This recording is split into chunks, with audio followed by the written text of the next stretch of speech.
Assalamualaikum warahmatullahi wabarakatuh. Nama saya Muhammad Husin bin Muhammad Razali. Nombor metrik 060788. Hari ini saya nak berkongsikan tentang sembelihan dalam Islam. Allah Subhanahu wa taala itu Tuhan yang sangat pemurah, Maha Pemurah. Pemurahnya Allah itu sehingga kan lahir-lahirnya kita sudah menjadi seorang penghutang. Banyak yang Allah beri, sedikit yang Allah minta. Kata Allah dalam Quran Surah Luqman ayat yang ke-20. A'udzu billahi minasyaitonir rajim. Alam tarau anna Allah sakhkhara lakum ma fis samawati wa ma fil ard wa asbagha 'alaykum ni'amahu zahiratan wa batinah. Wa minan nasi man yujadilu fillahi bighairi 'ilmin wala hudan wala kitabin munir.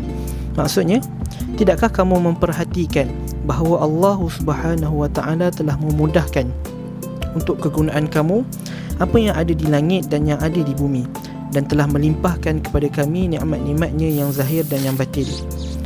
Begitulah betapa pemurahnya Allah sehingga Allah telah menyediakan segalanya untuk kita, dan di antaranya adalah haiwan-haiwan yang boleh kita jadikan sebagai makanan seharian yang memenuhi nutrisi seharian kita. Oleh itu, Islam telah meletakkan beberapa garis panduan yang perlu kita patuhi apabila kita hendak menyembelih seekor haiwan sebelum haiwan tersebut boleh dimakan. Dan ini juga adalah salah satu perkara yang menunjukkan betapa halus dan indahnya Islam. Sehingga kan apabila kita hendak menyembelih seekor binatang juga ada tata cara, ada garis panduan yang perlu kita ikuti. Jadi pada hari ini saya akan kongsikan bagaimana cara untuk kita menyembelih seekor binatang. Sembelihan bermaksud menghilangkan nyawa binatang yang halal dimakan dengan memutuskan urat halkum dan urat marih menggunakan alat yang tajam dengan niat kerana Allah Subhanahu wa taala. Dalil sembelihan terdapat dalam surah Al-Maidah ayat yang ke-5, firman Allah, A'udzu billahi minasyaitonir rajim. Hurrimat 'alaikumul maytatu wad-damu wa lahmul khinzir wa ma uhilla li ghairillahi bih. Maksudnya, diharamkan kepada kamu memakan bangkai binatang yang tidak disembelih dan darah yang keluar mengalir dan daging babi termasuk semuanya dan binatang yang disembelih selain daripada Allah. Sadaqallahul azim. Maka berdasarkan dalil tersebut dapat kita ketahui bahawa hukum sembelihan adalah wajib dengan tujuan untuk dimakan dagingnya.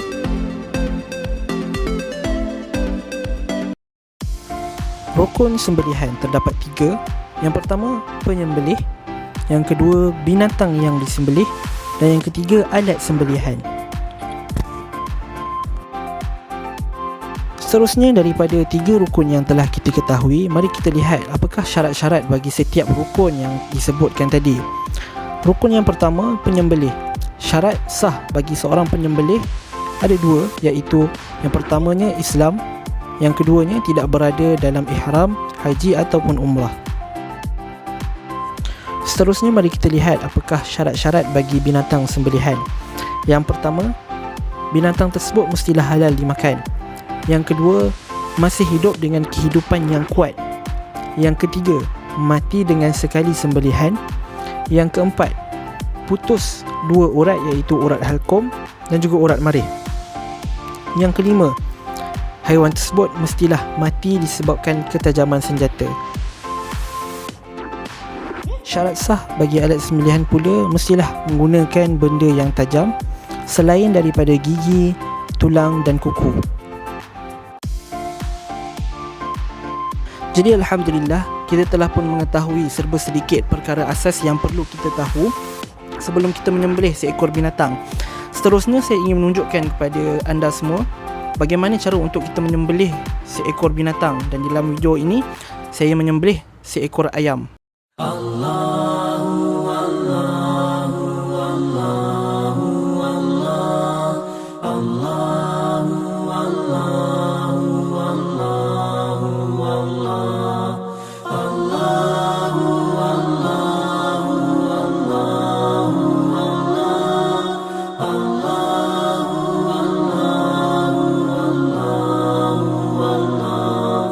Allah Allahu Alhamdulillah, maka telah selesailah sembelihan kita.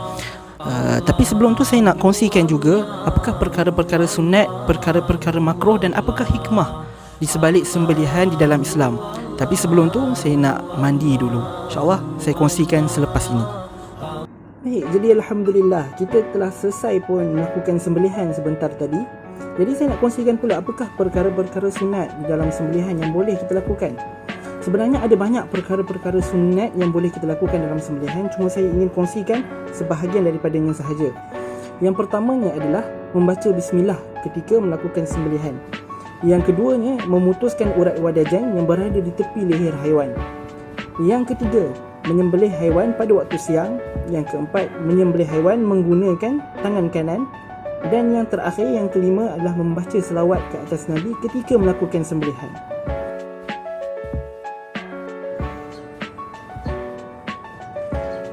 Jadi Alhamdulillah kita dah tahu apakah perkara-perkara sunat di dalam sembelihan. Seterusnya saya ingin kongsikan apakah perkara-perkara makruh di dalam sembelihan. Ada beberapa perkara. Yang pertamanya adalah mengasah pisau di hadapan haiwan yang hendak disembelih. Yang keduanya, menggunakan alatan yang tumpul.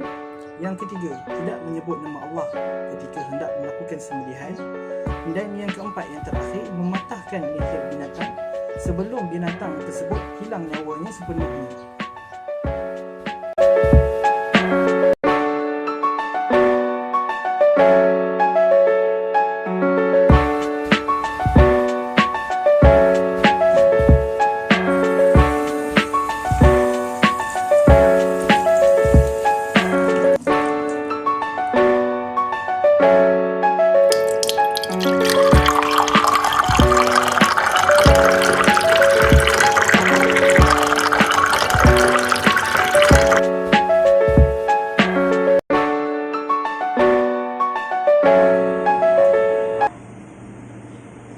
Jadi sebenarnya terdapat banyak hikmah di sebalik sembelihan.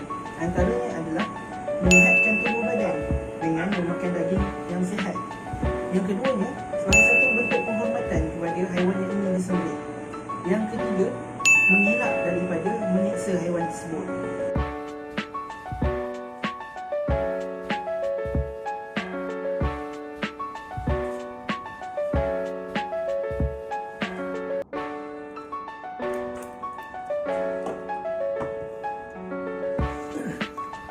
Sekian, itu sahaja daripada saya.